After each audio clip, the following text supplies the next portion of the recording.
Meu irmão, minha irmã, que bênção estarmos aqui mais um dia, de manhã cedinho, aprendendo da palavra do Senhor, aprendendo do livro do Apocalipse. Se você se lembra bem, ontem nós estudamos o capítulo 9, nós aprendemos sobre permanecer no caminho do Senhor, sobre se arrepender dos seus pecados e não agir segundo os homens que o capítulo 9 diz que eram homens de coração duro, petrificado, mas sim agirmos com mansidão, com humildade, reconhecendo a nossa pequenez e dependendo sempre do Senhor. E hoje nós vamos dar continuidade, nós iremos falar agora do capítulo 10 de Apocalipse. E o capítulo 10 ele aparece nesse livro, na verdade, como uma pausa. Se você se lembra, nós falamos sobre a quinta e a sexta trombeta e logo depois vem a sétima. Entretanto, o capítulo 10 ele vem no meio, entre a sexta e a sétima trombeta, e ele é como se fosse uma pausa, uma pequena parada entre essas duas trombetas. E na verdade esse capítulo ele vai trazer uma visão cheia de símbolos que nos levam à grandeza de Deus, que nos lembram do poder de Deus, da autoridade da sua palavra, da missão que nós recebemos enquanto igreja. E quais que são essas visões que João tem no capítulo 10? Veja comigo. A primeira delas é a visão do anjo poderoso. João ele descreve que ele viu um anjo forte descendo do céu. Esse anjo ele está envolto em uma nuvem com um arco-íris na cabeça, o rosto dele brilha como o sol, as suas pernas elas são como colunas de fogo, e ele também segura na sua mão um livrinho aberto e coloca o pé direito sobre o mar e o esquerdo sobre a terra. Essa imagem, na verdade, ela comunica poder, autoridade, domínio sobre toda a criação, todo o planeta e o universo. O mar e a terra representam o mundo inteiro, e o fato de o anjo estar sobre eles mostra que a mensagem que ele traz alcança todas as nações. O arco-íris sobre a cabeça desse anjo, ele nos lembra da aliança de Deus, a aliança que ele fez com a humanidade. E esse rosto, como o sol, aponta para a glória divina refletida nele. Então essa visão desse anjo poderoso, ela toda comunica o poder de Deus, a sua soberania sobre o mundo, sobre a criação e também a sua aliança com o seu povo. Qual que é a outra visão que João tem aqui no capítulo 10? João ele vai continuar dizendo que aquele anjo ele ergue a mão ao céu e ele faz um juramento diante de Deus. Ele declara que não haverá mais demora.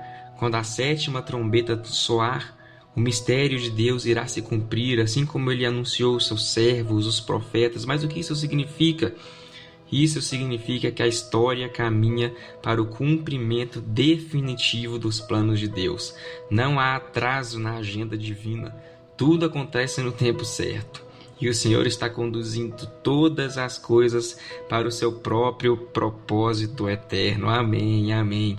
Então João ele vai continuar dizendo, ele recebe uma ordem, ele deve pegar o livrinho que está na mão do anjo e comer. E quando ele come o livro, ele percebe que aquele livro ele é doce na sua boca, assim como um mel, mas que quando cai no estômago dele, ele se torna amargo. Esse é um detalhe muito significativo, preste atenção.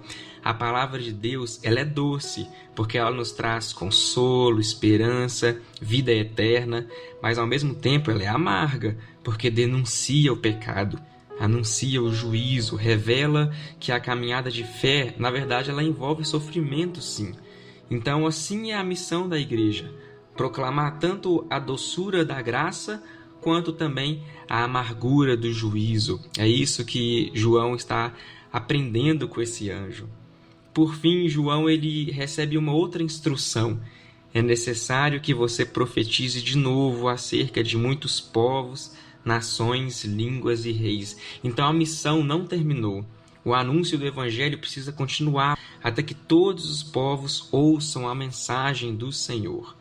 Irmãos, o que nós podemos aprender com este capítulo 10? Aqui vão 3 lições. Primeiro, esse capítulo ele nos lembra que Deus ele tem o domínio sobre toda a terra, ou seja, nada está fora do controle do Senhor.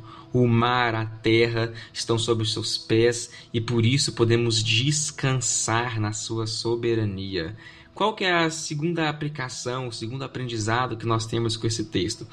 ele nos mostra que a palavra de Deus ela é ao mesmo tempo doce e amarga. Não podemos escolher apenas a parte que nos agrada, irmãos. Não podemos escolher apenas o doce ou apenas o amargo da palavra de Deus.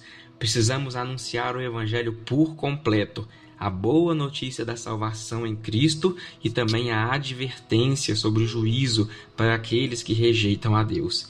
E por fim, o terceiro aprendizado que nós temos é que a igreja tem uma missão que ainda é inacabada, ou seja, ela ainda precisa continuar. Assim como João recebeu a ordem de continuar profetizando, nós também precisamos e também somos chamados a proclamar a mensagem de Cristo a todas as nações.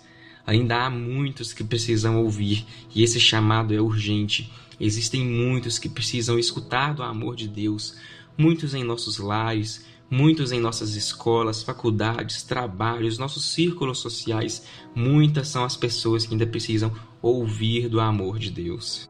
Concluindo, meus queridos irmãos, o Apocalipse 10 é um lembrete de que a palavra de Deus não é apenas um livro a ser lido, mas é uma mensagem viva que precisa ser proclamada. É doce porque revela a graça de Cristo, mas é amarga porque fala do pecado, do juízo. E a nós, os filhos de Deus, cabe recebê-la por completo e transmiti-la com fidelidade. Amém? Se você concorda com essa palavra, se você foi abençoado, ore comigo neste momento. Senhor Jesus, obrigado por mais um dia. Obrigado, Pai, por este alimento precioso que é a Tua palavra. Obrigado porque ela é doce, Pai, porque ela nos consola. Fala do Teu amor, fala do Teu sacrifício, mas ao mesmo tempo ela é amarga porque ela denuncia o nosso pecado, denuncia o nosso ego. Ela quebra os grilhões, Pai, do nosso eu, mas na verdade nos aproxima do Senhor. Nos ajude, Pai, a falar da Tua palavra, a levar ela a todos os povos, a todas as pessoas, a todos aqueles que precisam escutar ela. Essa é a oração que nós fazemos nessa manhã, em nome de Jesus. Amém, amém. Meus queridos, amanhã estaremos de volta aqui. Nós vamos dar continuidade no capítulo 11 de Apocalipse. Releia este capítulo com calma, aprenda com ele, anote as suas dúvidas, coloque aqui nos comentários o que você achou e compartilhe este devocional com todos aqueles que precisam ouvir do amor de Deus. Amém? Nos vemos amanhã. Um abraço.